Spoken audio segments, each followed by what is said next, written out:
안녕하십니까. 영상을 보는 모든 분들, 매일같이 이렇게 올리는 이 영상은 주로 우리 신학생들을 위해서 올리기는 하지만 내용으로 볼 때에는 목회자들과 여러 성도들도 같이 들어서 자기 것으로 한다고 한다면은 앞으로 하시는 사명에 큰 도움이 되리라고 믿습니다. 오늘은 하나님을 향한 영혼의 여행에 대해서 말씀을 드릴까 합니다. 윌리 캐더가 인간의 이야기는 오직 두세 개뿐이다. 이 두세 개의 이야기들이 전에는 한 번도 일어나지 않았던 것처럼 끊임없이 맹렬하게 반복된다라고 말했습니다. 윌라 캐더가 언급한 끊임없이 맹렬하게 반복되는 이야기들 중 하나는 여행 이야기입니다. 오디세이, 철로 역정이나 신곡, 오즈의 마법사, 반지의 제왕을 보면 하나같이 평범한 주인공이 고향을 떠나 미지의 세상으로 들어갑니다. 그곳에서 주인공 온갖 위협과 고생, 함정을 만나며 심지어 죽었다가 다시 살아나기도 합니다. 숱한 우여곡절 끝에 주인공은 결국 구조되어 마침내 집으로 돌아옵니다. 수없이 반복되는 이 구성은 절대 사라지지 않습니다. 이것이 우리 인생이기 때문입니다. 우리의 영혼은 하나님께로 가는 여정에 있습니다. 성경은 이런 여정에 관한 책입니다. 아브라함은 고향을 떠나 하나님이 보여주실 땅으로 갔습니다.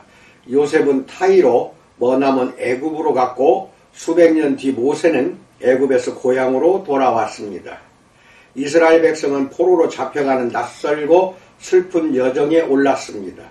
이 모든 이야기의 중심에는 이 모든 주인공이 가리키는 진짜 주인공 위대한 여행이 있습니다. 바로 예수님의 여행입니다. 하늘에서 땅으로 여행하신 예수님, 예루살렘을 향하신 예수님, 십자가와 지옥으로 걸어가신 예수님, 다시 생명으로 돌아오시고 하늘로 돌아가신 예수님, 그리고 그분은 누구나 원하면 가질 수 있는 구원을 선물로 남기셨습니다. 구원은 하나님께로 가는 여행입니다.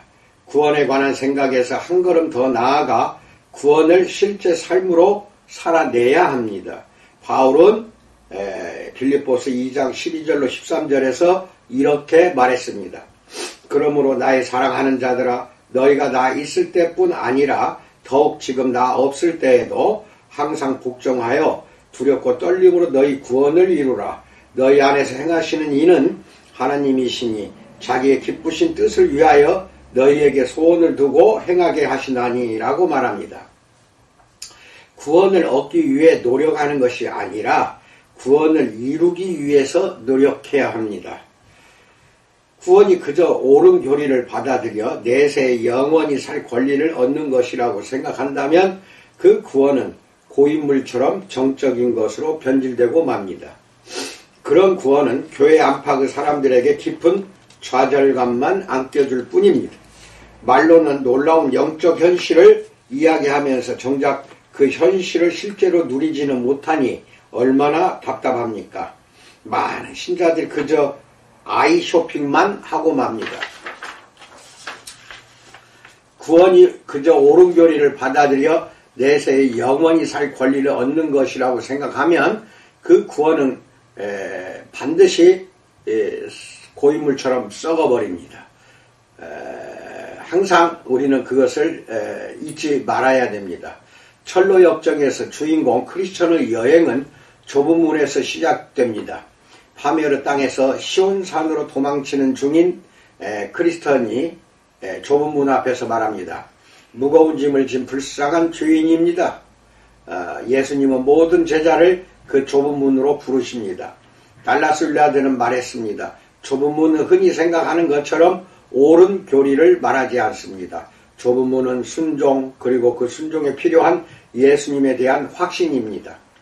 반면 넓은 문은 뭐든 자기가 원하는 대로 하는 것이다 라고 윌라드는 말하고 있습니다.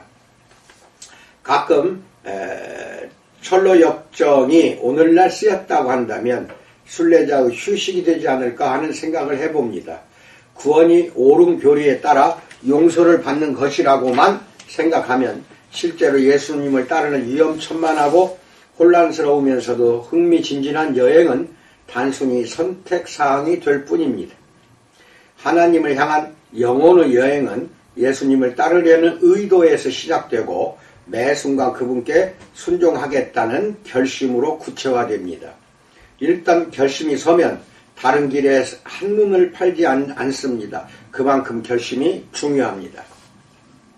우리는 빌립보서 2장 13절 새 번역은 이렇게 번역합니다. 우리 안에 활동하셔서 우리로 하여금 염원하게 하시고 실천하게 하시는 분을 통해서만 예수님께 순종할 수 있습니다. 이것을 알고서 모든 일에서 그분께 순종할 생각으로 좁은 문을 향한 여정을 시작해야 합니다. 예수님의 가장 중요한 부름은 의롭다함을 얻기 위해 복음을 믿어라가 아니라 나를 따르라입니다. 모든 일에서 예수님께 순종하는 것도 여행을 하는 것입니다. 순종은 이 시대 사람들이 생각하는 것보다 훨씬 더 창의적이고 주도적이고 지적이며 철저히 은혜의 힘으로 하는 것입니다. 때로 우리는 이런 식으로 복음을 표현합니다. 나쁜 소식은 당신이 생각보다 더 심한 죄인이라는 것이다. 좋은 소식은 당신이 생각보다 더 큰 사랑을 받고 있다는 것이다. 라는 말이 있습니다. 알코올 의존자는 분명 사랑이 필요하지만 알코올 중독에서 구원받는 것도 더없이 절실합니다. 알코올 의존자들을 위한 미국의 12단계 프로그램에서 항상 강조하는 것은 행동입니다. 이 단계들은 대략적으로 소개하는 첫 장의 제목 자체가 행동으로입니다. 그 장은 이렇게 마무리됩니다. 하지만 이것이 다가 아니다. 행동, 더 많은 행동이 필요하다. 행위 없는 믿음은 죽은 것이다. 이렇게 마무리가 됩니다. 우리는 행동해야 합니다. 인간으로 산다는 것 자체가 행동하는 것입니다. 우리는 끊임없이 생각하고 보고 선택하고 느낍니다. 이런 일상적이고 평범한 행동들 속에서 구원이 이루어집니다. 마르틴 루터는 이 점을 역동적으로 이렇게 표현했습니다. 믿음은 살아서 바삐 움직이는 강력한 것이다. 따라서 믿음이 선한 일을 잠시라도 멈추기란 불가능하다. 또한 믿음은 선한 일을 해야 하느냐고 묻지도 않는다. 믿음은 누가 요청하기도 전에 이미 선한 일을 하고 그러고 나서도 계속해서 그것을 행한다. 선한 일을 행하지 않는 사람은 믿음이 없는 사람이라고 루터는 말하고 있습니다. 그렇지 않아도 피곤한 삶에 신앙생활을 위해 해야 할 일 목록을 더하려 하지 말고 늘 하는 행동부터 하나씩 변화시켜 봅시다. 그렇게 하면 할수록 피곤해지는 것이 아니라 오히려 더 힘이 솟습니다. 할수록 에너지가 고갈되는 것이 아니라 오히려 더 충만해집니다. 우리에게는 따라야 할 경로가 이미 제시되어 있습니다. 경로나 방향 없는 여행은 여행이 아니라 방황일 뿐입니다. 이후 설교는 영혼의 여행을 함께 추구하는 행동의 시간입니다. 수세기 동안 이 여정을 기술하기 위해 강구한 최상의 방법은 여정을 특정한 몇몇 단계로 나누는 것이었습니다. 다만 이 단계들은 일방통행이 아니어서 도중에 얼마든지 이전 단계로 돌아갈 수도 있습니다. 이 단계들은 하나님이 우리 삶에서 역사하는 방식을 보여주는 동력들입니다. 1. 깨어남. 평범한 일상 속에서 하나님의 특별한 임재를 의식하게 됩니다. 감사와 경외, 책임을 느끼게 됩니다. 하나님을 인식하게 되면 부분적인 관심을 지속하게 되는 삶, 즉 어느 것에도 온전히 집중하지 못하는 삶에서 깨어납니다. 이렇게 깨어나면서 여행이 시작됩니다. 2. 정화. 내 삶과 하나님이 가까이에 두신 사람들을 내가 어떻게 대하는지 정확히 보기 시작합니다. 그 결과 내 인격적 결함을 고백하고 하나님께 회복시켜달라고 기도합니다. 그것들에서 벗어나기 위한 활동에 참여합니다. 시간이 지날수록 그 문제점들을 점점 더 분명하게 볼 수 있습니다. 3. 깨달음. 무의식적인 사고와 믿음의 수준이 변합니다. 상황에 대한 나의 심상지도가 예수님의 심상지도를 닮아갑니다. 그분의 손 안에서 평안과 기쁨을 누리고 안심하며 살아갑니다. 4. 연합. 예수님이 다음 구절에서 말씀하신 삶을 경험하기 시작합니다. 요한복음 15장 4절 내 안에 거하라 나도 너희 안에 거하리라. 그분의 임재가 단순한 개념이 아닌 현실이 됩니다. 영적 여정의 단계들에 관해 몇 가지 오해가 생길 수 있습니다. 예를 들어 유아기나 청소년기처럼 한 번 지나면 완성되는 구체적인 단계들을 떠올리기 쉽습니다. 하지만 영적 삶은 그렇게 이루어지지 않습니다. 영적 삶은 몇 번이나 감옥으로 돌아가서 다시 시작해야 하는 모노폴리 게임과도 같습니다. 한 가지 죄에서 꽤 깨끗해졌다 해도 여전히 다른 죄에 허덕일 수 있습니다.